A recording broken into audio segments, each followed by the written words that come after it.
Il existe une phase dans la vie que beaucoup de personnes traversent, mais dont personne ne parle réellement. C'est une période étrange, même parfois déstabilisante quand on le vit, parfois même un peu inquiétante. Une période où l'on commence à ressentir que quelque chose ne fonctionne plus comme avant. Sans forcément comprendre pourquoi on vit cela, parce que extérieurement, tout peut sembler normal. Votre entourage, vos collègues, votre chéri ne voient pas forcément la différence, mais intérieurement, vous, quelque chose a changé. Un décalage apparaît. Et souvent, à ce moment-là, on pense qu'il y a un problème. Et que ce problème, il vient de nous. Qu'on est perdu, qu'on a raté quelque chose, alors qu'en réalité, il est possible que tu sois simplement en train de traverser une transition de vie. Cette phase commence souvent de manière très subtile, par un sentiment difficile à expliquer, une sensation de flou. Comme si la direction que tu suivais jusque-là ne te semblait plus aussi évidente, aussi claire. Peut-être que tu ressens une perte de sens. Des choses qui te motivaient avant ne te motivent plus aujourd'hui. Alors ça peut toucher ton travail, ça peut toucher tes habitudes, certaines relations. Ce qui semblait évident hier pour toi commence à devenir questionnable aujourd'hui. Et cela peut être profondément perturbant pour une personne qui a eu une vie tout à fait, on va dire, simple, alignée, facile à vivre, parce que tu ne comprends pas forcément pourquoi tu vis ça à ce moment-là. Cette phase, je l'ai vécue personnellement à plusieurs reprises et c'est quelque chose qui m'a fait beaucoup douter de moi-même, qui m'a fait me sentir perdue, qui m'a fait me sentir décalée par rapport à certaines personnes. C'est pour ça que peut-être aussi tu ressens une forme de fatigue intérieure, à force de lutter contre toi-même, à essayer de tenir bon. Alors, je ne parle pas forcément d'une fatigue physique, mais une fatigue qui est beaucoup plus profonde. Comme si ton esprit avait besoin de ralentir. Tu as l'impression de donner 2 fois plus pour continuer à vivre au rythme que tu vivais avant. Sauf qu'en fait, c'est comme si tu te vidais de ton énergie. Parce que tu dois prendre du recul, essayer de comprendre quelque chose qui est en toi que tu ne comprends pas. Et parfois, cette fatigue, elle peut être mal interprétée. On pense qu'on manque de motivation, et c'est tout à fait légitime, hein, parce que, comme je disais tout à l'heure, comme vous avez l'impression de manquer de motivation, vous allez donner 3 fois plus. Et c'est là que vous allez fatiguer. Et on peut penser aussi qu'on n'est plus assez fort. Donc du coup, on va essayer d'aller chercher un peu plus de force, de se donner plus de moyens. On se dit que ça va durer qu'un temps. Mais vous allez vite vous rendre compte que vous êtes en train de perdre pied en fait. À aller contre cette transition de vie. Parce qu'en réalité, cette fatigue peut simplement être le signe qu'une partie de toi est en train de changer. Et comme on ne nous en parle pas, on ne reconnaît pas, on va dire, les symptômes. Parce que dans cette phase, il y a souvent beaucoup de remises en question. Tu te mets à réfléchir à tes choix, à ton parcours, à la direction que prend ta vie. Tu peux même te demander parfois, et ça me fait sourire parce que c'est des choses que je me suis déjà posées. Est-ce que c'est vraiment la vie que je veux? Est-ce que je suis vraiment à ma place là où je suis? Est-ce que je suis en train de passer à côté de quelque chose? Et ces questions, elles peuvent faire peur, hein. J'en suis totalement consciente. Parce qu'elles viennent bousculer les repères que tu avais construits jusqu'à maintenant. Que tu vivais jusqu'à maintenant.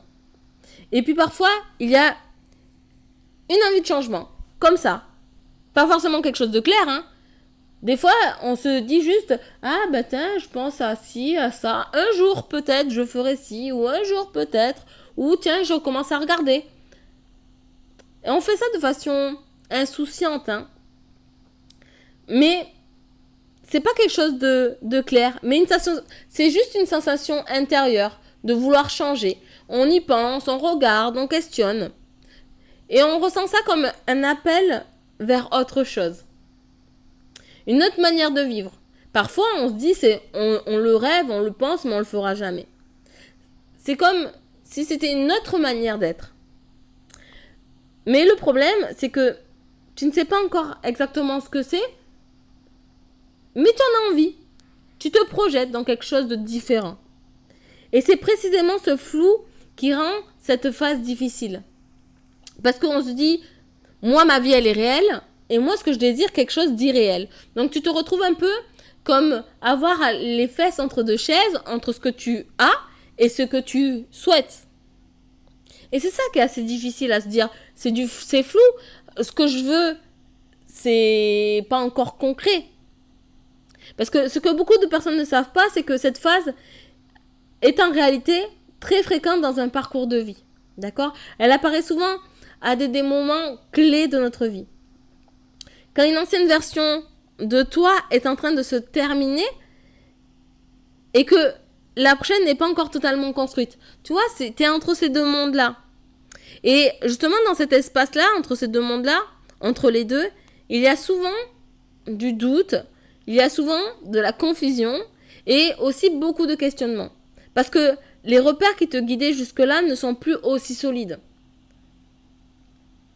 Mais les nouveaux ne sont pas encore complètement visibles. Et c'est pour ça que beaucoup de personnes pensent qu'elles sont perdues entre ce qu'elles désirent et ce qu'elles ont. Alors qu'en réalité, elles sont simplement en train d'évoluer. Le choix de vouloir changer, c'est forcément une évolution. Et le problème, c'est que notre société parle très peu de ces moments-là. On parle beaucoup de réussite, et souvent, il y a des personnes qui vivent ces transitions de vie alors qu'elles sont en pleine réussite. On parle beaucoup justement de cette réussite, à dire mais tu peux pas tout lâcher, tu peux pas tout quitter parce que tu es en train de réussir, tu as des projets. D'accord ? Il y a aussi cette réussite intérieure. Mais on parle très peu des phases intermédiaires. Alors je ne sais pas si vous avez déjà connu une personne de votre entourage qui a tout quitté, qui avait pourtant tout et qui a tout quitté et que on a pu dire, ah, je comprends pas, il avait une bonne situation, un bon travail, ah, pourquoi il a quitté, ça se passait bien, c'était une bonne relation, ils étaient heureux. Mais en fait, on ne comprenait pas. Aujourd'hui, vous êtes en train de le vivre. Justement, en train de vivre cette phase intermédiaire, celle où tout est en train de se transformer intérieurement. Et on se dit, mais je peux pas tout quitter. J'ai tellement construit, je me suis tellement battue. Ces périodes sont ce que l'on peut appeler des transitions de vie. Des moments où ton système intérieur est en train de se réaligner avec ce que tu désires, avec ce qui est le plus aligné avec toi. Parce qu'il faut que tu saches que même si ta vie, elle est bien, elle est satisfaisante, il faut que tu saches que certaines de tes croyances, elles vont évoluer. Certaines de tes aspirations vont changer. Et même certaines directions ne correspondent plus à qui tu es devenu. Au fil de ta vie, tu as eu ce que tu devais avoir, ce que tu as cherché à construire, tu as atteint des objectifs, mais c'est pas la fin de ta vie, c'est pas la fin de l'histoire, c'est la fin d'un chapitre, mais pas de l'histoire. Et ces phases, elles peuvent être inconfortables parce que il faut faire des choix de vie. Non, mais je me suis battue. Est-ce que je veux passer à l'étape d'après? Est-ce que je veux rester? Est-ce que je veux vraiment quitter l'étape que j'avais? Mais étant donné que tu te poses cette question de est-ce que tu es au bon endroit? Est-ce que tu vis la bonne vie? Tu vois? Ça peut être inconfortable, hein? Parce qu'elle te demande souvent de ralentir et de t'écouter, de te reconnecter à toi, de prendre des décisions. Alors que, oui, nous avons été habitués à toujours avancer, à toujours produire, à toujours avoir des réponses à ce qu'on veut faire après. Et quand on n'a pas de réponse, eh ben on dit de nous qu'on est perdu, qu'on ne sait pas ce qu'on veut, qu'on fait une crise de la quarantaine au vu de l'âge ou de la trentaine. Mais parfois, la vraie évolution, elle ne consiste pas à avancer plus vite, comme la société voudrait. Elle consiste à prendre le temps de comprendre ce qui se transforme en nous. Et c'est souvent dans ces moments de transition que les changements les plus importants de notre vie prennent naissance. Ça, je vous le dis et je vous l'affirme parce que j'ai eu des transitions de vie. Mes amis ont tendance à m'appeler le chat parce que j'ai eu 1000 vies. Mais c'est intéressant d'accepter d'ouvrir certaines portes que on ne connaissait pas en nous, mais qu'on a trouvé à force de faire des choix de vie. Tout ce que vous avez vécu jusqu'à maintenant vous a amené à cette transition de vie. Et il faut prendre le temps de comprendre ça, de ne pas fermer la porte directement. Si aujourd'hui tu traverses une période comme celle-ci, j'aimerais que tu saches une chose importante. Tu n'es pas en train de perdre ta direction. Au contraire, tu es peut-être simplement en train de redéfinir la bonne direction. Et ces moments, même s'ils sont inconfortables, sont souvent ceux qui nous rapprochent le plus de qui nous sommes vraiment. Toujours plus se rapprocher de la vie qu'on mérite.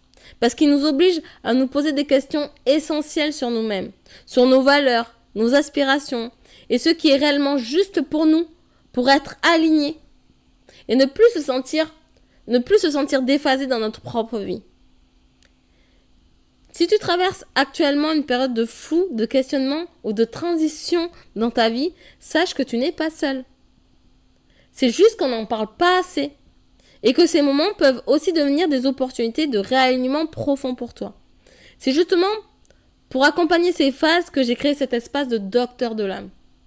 Un espace pour mettre des mots sur ces transformations intérieures qu'on ne dit pas. Si tu ressens le besoin d'être guidé dans ce processus, sache que j'ai créé un guide de réalignement sur 30 jours pour t'aider à retrouver plus de clarté sur ce que tu traverses. J'ai créé ce guide à la base pour moi, pour m'aider, parce que quand j'ai vécu ça, j'étais déstabilisée et perdue et j'avais besoin de structure. J'avais besoin d'étapes, de steps. Et je me suis dit, quand je vois des personnes de mon entourage le vivre, j'ai dit, il faudrait que je le mette à plus grande échelle. Et je sais que tu n'es pas seul, je sais que je ne suis pas seule à vivre ça. Donc, j'ai mis en place ce guide de réalignement sur 30 jours. Tu trouveras le lien dans la description et tu verras que tu pourras réaliser sur 30 jours un réalignement de vie. Et si tu souhaites aller plus loin, je propose aussi des séances de réalignement individuelles en visio où nous prenons le temps justement d'explorer ta situation en profondeur. Parfois, il faut savoir que ce moment de confusion que tu traverses n'est pas un signe que tu es perdu. Ça, je souhaite vraiment le souligner parce que c'est quelque chose qui peut être, en fonction de l'âge à laquelle on vit cette transition, ça peut être difficile. Quand tu as 20 ans, on va dire que tu es encore jeune, tu as le temps de faire tes choix, tu as encore la vie devant toi. Quand tu as 25 ans, on te demande d'être un peu plus précis. Et moi, j'ai vécu ma plus grosse crise, on va dire, de transition de vie à 30 ans, là où toutes mes amies ont commencé à avoir des vies de famille, à acheter, à avoir un boulot qui tenait depuis 5 ans. Moi, j'étais encore dans cette transition de vie de vouloir évoluer. Et quand je l'ai vécu, je l'ai super mal vécu et je me suis sentie perdue par rapport à tout mon entourage qui vivait leur meilleure vie. Donc, je tiens vraiment à le souligner, tu n'es pas perdu. C'est simplement le moment où une nouvelle version de toi est en train d'émerger. Et ça, il faut être prêt à l'accepter et à l'entendre et à le comprendre. C'est pour ça que, voilà, tu n'es pas perdu. Et j'espère que cette vidéo a pu justement t'aider à prendre conscience que ce n'est pas la fin, c'est le début de quelque chose. Je te dis à très bientôt et à très vite si tu choisis d'être accompagné par mes services. À très bientôt.